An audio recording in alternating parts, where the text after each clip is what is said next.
Hi friends, good morning. This your English Vijay. APDSC 2025 సంబంధించినటువంటి కాస్త సమాచారం నా దగ్గర ఉందండి. ఆ సమాచారాన్ని మీకు నేను చేరవేస్తాను. చేరవేసిన తర్వాత మనం మెయిన్ వీడియోలోకి వెళ్ళిపోదామండి. జూలై 25న ఆంధ్రప్రదేశ్ రాష్ట్ర ప్రభుత్వము ఏపీడిఎస్సికి సంబంధించినటువంటి ఫైనల్ కి రిలీజ్ చేయబోతా ఉంది. ఫైనల్ కి రిలీజ్ చేసిన తర్వాత వాల్యుయేషన్ స్టార్ట్ అవుతుంది. ఆ తర్వాత నార్మలైజేషన్ ప్రక్రియ కూడా జరుగుతూ ఉంది. ఇవన్నీ పూర్తయిన తర్వాత రిజల్ట్స్ రిలీజ్ చేయడము జరుగుతుంది. ప్రభుత్వం యొక్క ఆలోచన ఏంటంటే వాళ్ళ మధ్యలో 2 డేట్స్ ఉన్నాయండి. ఒకటి ఆగస్టు 15 లేదా సెప్టెంబర్ 5 అండి. ఈ 2 తేదీలలో ఏదో ఒక తేదీన మీకు అపాయింట్మెంట్ ఆర్డర్ ఇచ్చే అవకాశము ఉందండి. దానికంటే ముందు మీకు ఒక 4 days ట్రైనింగ్ కూడా నిర్వహించే అవకాశాన్ని ప్రభుత్వము పరిశీలిస్తుంది. ఈ 4 days ట్రైనింగ్ లో మీరు ఎలాంటి బోధనా పద్ధతులను ఉపయోగించి విద్యార్థులకు పాఠాలు చెప్పాలి అనే విషయం మీద మీకు అవగాహన కలిగిస్తారండి. ఇదండి ఏపీడిఎస్సి 2025కు సంబంధించి నా దగ్గర ఉన్నటువంటి విశ్వసనీయమైనటువంటి సమాచారం. ఇప్పుడు మనము మెయిన్ వీడియోలోకి వెళ్ళిపోదామండి. ఈ వీడియోలో మనము 2 విషయాలకు సంబంధించినటువంటి సమాచారాన్ని నేను మీకు అందజేయబోతున్నాను. అందులో మొదటి విషయం ఏంటంటే, చాలా మంది డిఎస్సికి సెలెక్ట్ అయినటువంటి విద్యార్థులు ఈ ప్రశ్నను సంధిస్తున్నారండి. ఏంటి ఆ ప్రశ్న అంటే, ఏ టైప్ ఆఫ్ కేటగిరీ స్కూల్లో ప్రమోషన్స్ ఎలా ఉంటాయి అనేది ఒకటండి.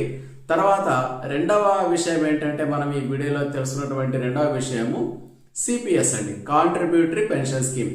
మీరు ఉద్యోగంలో జాయిన్ అయిన తర్వాత రిటైర్ అవుతే మీకు పెన్షన్ ఎలా అందుతుంది, వీటి గురించి సమగ్ర సమాచారాన్ని మనము ఈ వీడియోలో తెలుసుకుందాం. ముందుగా మనము ప్రమోషన్స్ గురించి చర్చిద్దాం. ప్రమోషన్స్ విషయానికి వస్తే చాలా టైప్ ఆఫ్ స్కూల్స్ ఉన్నాయండి. Government schools, Mandal Parishad, Zilla Parishad schools, model schools, residential schools, ఆశ్రమ పాఠశాలలు, ఇలా 5 రకాలుగా స్కూల్స్ ఉన్నాయి కదండి. మీరు ఏ టైప్ ఆఫ్ స్కూల్లో సెలెక్ట్ అవుతే మీకు ప్రమోషన్స్ ఎలా ఉంటాయి అనే విషయాన్ని నేను మీకు తెలియజేస్తానండి. కేవలం నేను ఇప్పుడు చెప్పినటువంటి 5 స్కూళ్ళలో మీరు ఒకే ఒక స్కూల్ సెలెక్ట్ చేసుకుంటే మాత్రమే ప్రమోషన్ తొందరగా వచ్చే అవకాశం ఉంటుంది. ఆ స్కూల్ ఏంటనేది నేను ఇప్పుడు మీకు తెలియజేస్తాను. ముందుగా మీరు మండల పరిషత్ లేదా జిల్లా పరిషత్ స్కూల్ తీసుకున్నారనుకోండి, ఇక్కడ ప్రమోషన్ అనేది చాలా ఆలస్యంగా వస్తుందండి. దాదాపు 15 నుండి 20 సంవత్సరాల టైం పడుతుందండి.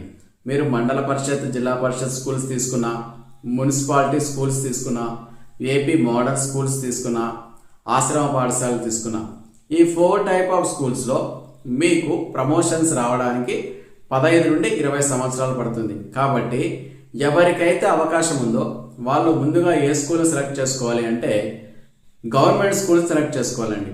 ఈ గవర్నమెంట్ స్కూల్లో కూడా అన్ని రకాల పోస్టుల వారికి ప్రమోషన్ తొందరగా రాదు. కేవలం 2కి మాత్రమే ఛాన్స్ ఉందండి. మీరు ఎస్జిటి ఉద్యోగానికి సెలెక్ట్ అయితే లేదా పీఈటీ ఉద్యోగానికి సెలెక్ట్ అయితే, ఈ 2 బాగా గుర్తుంచుకోండి. నంబర్ 1 ఎస్జిటి అండి, నంబర్ 2 పీఈటీ. ఈ 2 పోస్టులలో మీకు ఏదో ఒక పోస్ట్ వచ్చిందనుకోండి, అప్పుడు మీకు కౌన్సిలింగ్ హాల్లో అవకాశం ఉందనుకోండి, ఖచ్చితంగా మీరు గవర్నమెంట్ స్కూల్ తీసుకోండి. గవర్నమెంట్ స్కూల్లో ఎవరైతే ఎస్జిటిగా పనిచేస్తారో, పీఈటీగా పనిచేస్తారో వాళ్ళకు కేవలం 2 లేదా 3 సంవత్సరాల్లో ఎస్జిటి వాళ్ళు స్కూల్ అసిస్టెంట్ అయ్యే అవకాశం ఉంటుంది. పీఈటీ తీసుకున్న వాళ్ళు పీడీ అయ్యే అవకాశం ఉంటుందండి. ఒకవేళ మీరు గవర్నమెంట్ స్కూల్లో ఇప్పుడు కొత్తగా రిక్రూట్మెంట్ అయిన వాళ్ళు స్కూల్ అసిస్టెంట్ తీసుకున్నా, ఇంకా వేరే పోస్టులు పీడీ తీసుకున్నా మీకు తొందరగా ప్రమోషన్ రాదండి. కేవలం ఎస్జిటి వాళ్ళకు, కేవలం పీఈటీ వాళ్ళకు మాత్రమే తొందరగా ప్రమోషన్ వచ్చే అవకాశము ఉంటుందండి. ఓకేనా అండి? ముందుగా గవర్నమెంట్ స్కూల్స్కు ప్రిఫరెన్స్ ఇవ్వండి. ఆ తర్వాత మండల పరిషత్, జిల్లా పరిషత్ స్కూల్స్కు ప్రిఫరెన్స్ ఇవ్వండి. ఎందుకంటే మీ ఇంటికి కాస్త దగ్గరగా ఉంటాయి కాబట్టి.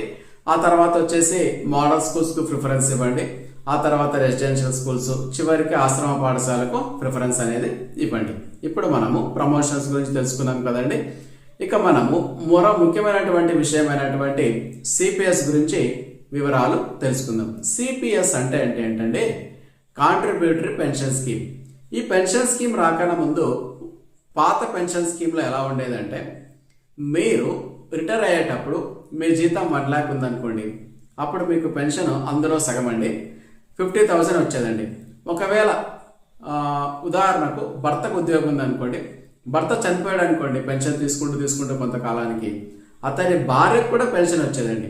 అంటే అతని శాలరీ 1,00,000 అనుకోండి, చనిపోయేటప్పుడు రిటైర్డ్ అయ్యేటప్పుడు అతని శాలరీ రిటైర్డ్ అయ్యేటప్పుడు 1,00,000 అనుకోండి. ఒక 15 years తర్వాత అతను పెన్షన్ తీసుకుని చనిపోయాడు అనుకోండి. అతను ఎంతైతే పెన్షన్ తీసుకుంటున్నాడో అందులో సగము అతని భార్యకు వచ్చే అవకాశము ఉంటుందండి. అంటే ఈ పాత పెన్షన్ పద్ధతి అనేది చాలా మంచిదండి. వ్యక్తిగతంగా మనకి ఆర్థిక వనరులు మన దగ్గర చాలా ఉంటాయి కాబట్టి ఇది రాష్ట్ర ప్రభుత్వానికి బర్డెన్ అనే ఉద్దేశంతో 2004 సెప్టెంబర్ 1 నుండి సిపిఎస్ విధానాన్ని మన రాష్ట్రంలో అమల్లోకి తీసుకొచ్చారు. ఈ కాంట్రిబ్యూటరీ పెన్షన్ స్కీమ్ అంటే ఏంటి, ఇందులో మన కాంట్రిబ్యూషన్ ఎలా ఉంటుంది అనే విషయాన్ని ఇప్పుడు మనము తెలుసుకుందాం. సిపిఎస్ అంటే కాంట్రిబ్యూటరీ పెన్షన్ స్కీమ్ అని అర్థమండి. అంటే ఉదాహరణకు మీ యొక్క బేసిక్ పే 50,000 ఉందనుకోండి, తర్వాత ప్రస్తుతం డిఏ 30% అనుకోండి, 50,000 మీద 30% లెక్క కడితే 15,000 అవుతుందండి. బేసిక్ ప్లస్ డిఏ ఈ రెండుని కలపండి. మీ బేసిక్ ఎంత అండి? 50,000. దాని మీద డిఏ 30% ఎంత అండి? 15,000. 50,000 ప్లస్ 15 ఎంత అవుతుందండి? 65,000. ఈ 65,000 మీద 10% లెక్క కట్టండి. ఎంత అవుతుందండి? 10% 6,500. అంటే మీరు 6,500ని మీరు ఏం చేయాలి? మీరు మీ వంతుగా కాంట్రిబ్యూషన్ ఇవ్వాలండి. రాష్ట్ర ప్రభుత్వం కూడా తన వంతుగా 6,500, మీరిచ్చే 6,500, రాష్ట్ర ప్రభుత్వం ఇచ్చే 6,500, మొత్తం 13,000 నెలకు మీ పేరు మీద జమ అవుతుందండి. ఈ విధంగా రిటైర్డ్ అయ్యేంత వరకు మీరు ఏం చేస్తూ ఉండాలంటే మీ బేసిక్ ప్లస్ డిఏ ఈ రెండు కలిపి దాని మీద 10%ను ఒక ఖాతాలో జమ చేస్తారండి. రాష్ట్ర ప్రభుత్వం కూడా తన వాటాగా 10% ఇస్తుందండి. ఈ విధంగా జమ అయిన మొత్తాన్ని అంతా కూడా ఎవరు నిర్వహిస్తారంటే పిఎఫ్ఆర్డిఏ అండి. Pension fund regulatory development authority అనే ఒక సంస్థ ఉంటుందండి. ఆ పిఎఫ్ఆర్డిఏ వాళ్ళు వీటన్నిటిని మేనేజ్ చేస్తూ స్టాక్ మార్కెట్లో కొన్ని రకాల మ్యూచువల్ ఫండ్స్ మనం సెలెక్ట్ చేసుకోవాలండి. అందులో ఇన్వెస్ట్మెంట్ చేయడము జరుగుతుంది. ఈ పద్ధతి ఎప్పుడు అమల్లోకి వచ్చిందంటే 2004 సెప్టెంబర్ 1 నుండి మన రాష్ట్ర ప్రభుత్వం అమలు చేసిందండి. ఇప్పుడు మీరు ఏ ఉద్యోగానికి సెలెక్ట్ అయినా కూడా, మీరు ఈవెన్ కలెక్టర్ అయినా కూడా ఈ కాంట్రిబ్యూటరీ పెన్షన్ స్కీమ్ అనేది ఉంటుందండి. ప్రస్తుతం మనము 10% పొదుపు చేయాలండి. రాష్ట్ర ప్రభుత్వం కూడా తన వాటా 10% ఇస్తుంది. ఈ మధ్య కాలంలో కేంద్ర ప్రభుత్వం ఏం చేసిందంటే ఈ 10% వాటాను 14% పెంచిందండి. ప్రభుత్వం యొక్క వాటా 14% జమ చేస్తుందండి. కానీ మన రాష్ట్ర ప్రభుత్వంలో ఇంకా అమల్లోకి రాలేదండి. భవిష్యత్తులో ఈ రాష్ట్ర ప్రభుత్వం యొక్క వాటా 10% నుండి 14%కు పెరిగే అవకాశము ఉందండి. ఇది ఎప్పుడు అమల్లోకి వచ్చిందంటే 2004 సెప్టెంబర్ 1న అమల్లోకి వచ్చిందండి. మీకు అందరికీ మరొక ముఖ్యమైన విషయం ఏంటంటే ఈ సిపిఎస్ పద్ధతిలోకి మొట్టమొదటి ఎంటర్ అయింది మేమే అండి. ఎందుకంటే నేను 2003 డిఎస్సి 2005 నవంబర్న నేను స్కూల్లో జాయిన్ కావడం జరిగింది. అప్పటికి ఈ కాంట్రిబ్యూటరీ పెన్షన్ స్కీమ్ అమల్లో ఉందండి. నేను మళ్ళీ 2012 డిసెంబర్న నేను మళ్ళీ స్కూల్ అసిస్టెంట్గా సెలెక్ట్ కావడం జరిగింది. డిస్ట్రిక్ట్ ర్యాంక్ సాధించాను. అప్పటి నుండి అదేవిధంగా స్కూల్ అసిస్టెంట్గా నేను ప్రస్తుతము కొనసాగుతున్నాను. ప్రస్తుతము నా సిపిఎస్ అకౌంట్లో దాదాపు ఎన్ని లక్షలు ఉన్నాయంటే 28,800,000 రూపాయలు ఉన్నాయండి. అంటే చూడండి, నేను 2005 నవంబర్ నుండి ఉద్యోగం చేస్తూ ఉన్నాను. ప్రస్తుతము 2025. అంటే నాకు జాబ్ వచ్చి దాదాపు 20 సంవత్సరాలు అయిందండి. ఈ 20 సంవత్సరాల కాలంలో నా పెన్షన్ నిధిలో ఎంత ఉంది అంటే ఈ రోజుకి అమౌంట్ దాదాపు 28 లక్షలు ఉందనుకోండి. ఒకవేళ నేను రిటైర్ అయ్యేపాటికి ఈ నిధి 1 crore అయిందనుకోండి, అప్పుడు డబ్బు ఎలా ఇస్తారంటే ఈ 1 crore 40%ని వాళ్ళ దగ్గరే పెట్టుకుంటారండి. అంటే 40 లక్షలు వాళ్ళ దగ్గర పెట్టుకొని 60 లక్షలు నాకు ఇస్తారండి. వాళ్ళ దగ్గర ఉన్నటువంటి 40 లక్షలు ఏం చేస్తారంటే వివిధ రకాల ఫండ్స్లో పెట్టుబడిగా పెడతారండి. ఆ స్టాక్ మార్కెట్ మీద ఆధారపడి ఉంటుంది కాబట్టి ఆ 40 లక్షల మీద ఫండ్స్ ఎలాంటి రిటర్న్స్ అయితే ఇస్తాయో ఆ రిటర్న్స్ తీసుకొచ్చే మీకు పెన్షన్గా ఇవ్వడం అనేది జరుగుతుంది. అంటే మీకు వచ్చే పెన్షన్ స్టాక్ మార్కెట్ మీద ఆధారపడి ఉంటుంది. పాత పెన్షన్ పద్ధతిలో అయితే మీకు 1 lakh శాలరీ వస్తుంటే అందులో సగం 50,000 పెన్షన్గా వచ్చే అవకాశము ఉండేది.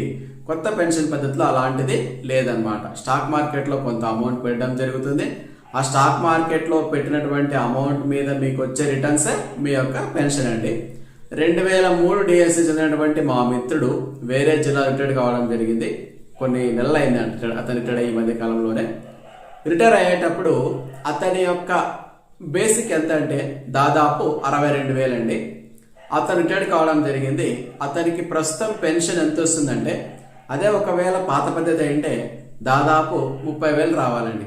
కానీ కొత్త పెన్షన్ పద్ధతిలో స్టాక్ మార్కెట్ మీద ఆధారపడి ఉండడం వల్ల అతనికి ప్రస్తుతం పెన్షన్ కేవలం 6,000 రూపాయలు మాత్రమే రావడము జరుగుతూ ఉందండి. ఇదండి పాత పెన్షన్ పద్ధతిలో ఎక్కువ లాభం చేకూరేది, కొత్త పెన్షన్ పద్ధతిలో నష్టం ఎక్కువగా ఉందండి. ఇది మన చేతిలో ఏం చేయలేమండి. ఉద్యోగం తెచ్చుకోవడం వరకే మన వంతు. పెన్షన్ అనేది ప్రభుత్వము నిర్ణయిస్తుంది. ఇదండి ప్రమోషన్కు సంబంధించి మరియు సిపిఎస్కు సంబంధించినటువంటి సమాచారం. ఈ వీడియో మీకు నచ్చినట్టయితే ఖచ్చితంగా మా ఛానల్ను సబ్స్క్రైబ్ చేయండి. అదేవిధంగా ఈ వీడియోను లైక్ చేయండి.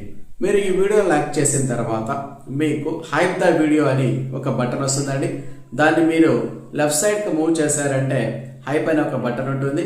దాన్ని ప్రెస్ చేసి మీరు పాయింట్స్ని కూడా మీరు నాకు ఇవ్వచ్చండి. ఇది ఈ మధ్య కొత్తగా వచ్చినటువంటి ఆప్షన్. ఓకేనా ఫ్రెండ్స్, మరొక మంచి వీడియోతో మనం మళ్ళీ కలుద్దాం.